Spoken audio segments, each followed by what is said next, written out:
make myself. Okay, whatever. Okay, cool. So, Colin Farrell in the Penguin. This show's amazing. Yes. I do this shit. So, this is an amazing show. I can't, hype on this enough. You have no idea what's going to be happening the entire time. And the whole time, Colin Farrell, each episode is almost luring you in and making you think that this is a bunch of spoilers, by the way, so stay tuned. Like I was saying, fucking keep doing this. I keep fucking getting. Oh. So, he's unbelievable. The beginning episodes is you showed up pretty much right after the things that happened in the Batman movie, the destruction the Riddler had, and all of the effects it has. Colin Farrell, who is unrecognizable if you don't know who he is, and it's just astronomically amazing in this show. Starts off, he's trying to find anything he can at the club where Falcone was killed.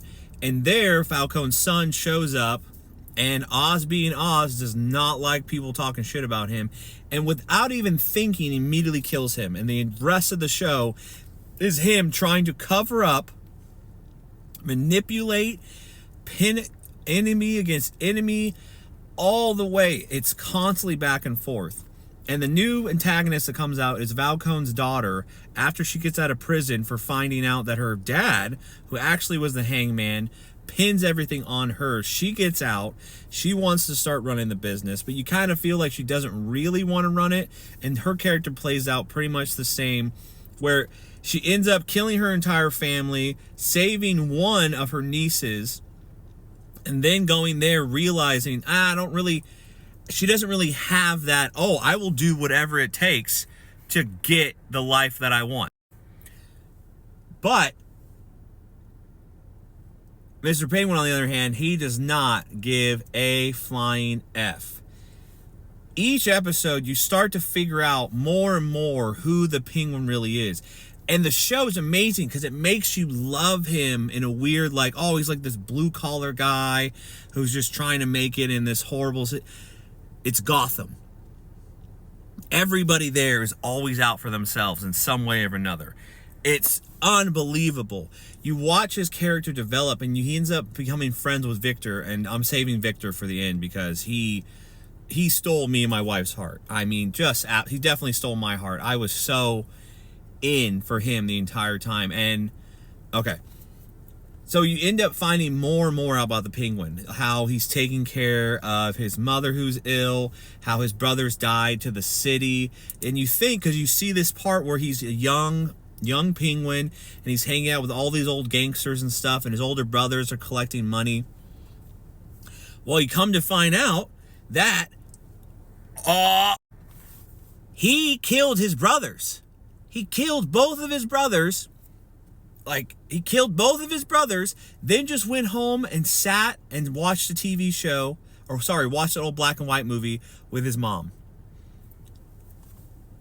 And you find all of this out while he's being tortured by Falcone's daughter. And it's just unbelievable. His mother ends up stabbing him, and he ends up having this realization that, she knows, but he still won't tell the truth. He still won't admit anything from this huge fabricated life and lie that he lives by that just keeps him going. This idea, the night that his mom wanted to confront him about it, she was planning to kill him. And ends up telling him all of this, and he ends up escaping because after the mom stabs him, she ends up collapsing and having a horrible seizure. And then, of course, out of nowhere, Penguin just fucking escapes and takes Falcone and just somehow comes back, gets back on top. Between the help of Victor and all the secondhand people, and it's really cool. I can't remember who, it might have been somebody I watched on YouTube, but they had a perfect analogy. It was kind of like in Godfather, where all these secondhand people that were part of these big gangs in Gotham, heard the Penguin's speech about now being on top, because the Penguin's always been the side guy. He's always been the guy they pick on. They don't care. And you see this just beautiful scene of all these secondhand people becoming the heads. And then once they do, you know that the Penguin's the head. And it accumulates to this huge scene where Victor comes back and the Penguin's sitting with him outside of the hospital. And there's this beautiful backdrop of Gotham. And they're both just sitting by the lake. And it's so funny watching them because it reminisces in the first episode when he takes Victor under his wing. Now I'm going to start talking about Victor. If you loved him and you don't want to keep hearing about this, like, just move on. I completely understand. Oh, Victor steals the show. The Penguin ends up finding Victor trying to steal his rims out front of the club and ends up letting him live because, like the Penguin, he has like a stutter, so he has almost like a disability that connects them because, you know, they don't really go into how his face gets disfigured. I look like John Cena. But he's kind of born with the limp, and he's always had it his entire life. So he ends up bringing Victor in, showing him the life, like believing in him. Like Victor has every single character, like arc. It's amazing. You get to see him become like more of a man, and then he ends up standing up for himself. He takes his first kill. The Penguin is like weirdly proud about him and even says like, oh, get easier, kid. And like, I can't even count how many times Victor has saved the Penguin's life in the show. And they're at the hospital, and of course the Penguin didn't tell Victor why or who actually stabbed him. He still wraps it all up. He's sitting there, and they're both having this beautiful moment where Victor is expressing how thankful he is and like how excited he is for the future. And he literally looks at Penguin and like calls him family. He's like, your family. And then you just see it. You see it in Penguin's eyes. And he's like, fuck. And he just chokes him right there. He just chokes him out right there. The whole time just holding his throat. And the whole time that's happening, I'm just like, I'm literally just slinking out of my bed like, what is going on? And then it starts to slowly creeping back into my head. I'm like, because I'm a huge comic book fan, and it's like I almost forgot. I was like, oh yeah, he's a super villain. Like, he's a villain. Like, there is no saving him.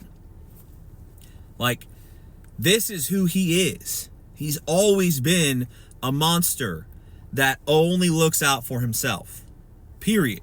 Like, but it's so beautifully told because it's so realistic in so way, and it just like reminds you like, oh yeah, there's crazy people out there that will do anything just for themselves. They don't care. Like, they don't care at all.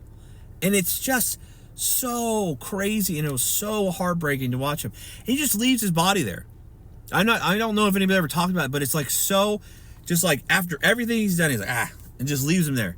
Like, didn't even bury him or nothing. Just, and it's so horrible because like the whole city's taken all of Victor's family, and now it's like, oh, like the Penguin's part of the city, just finished it off. Like, that's it.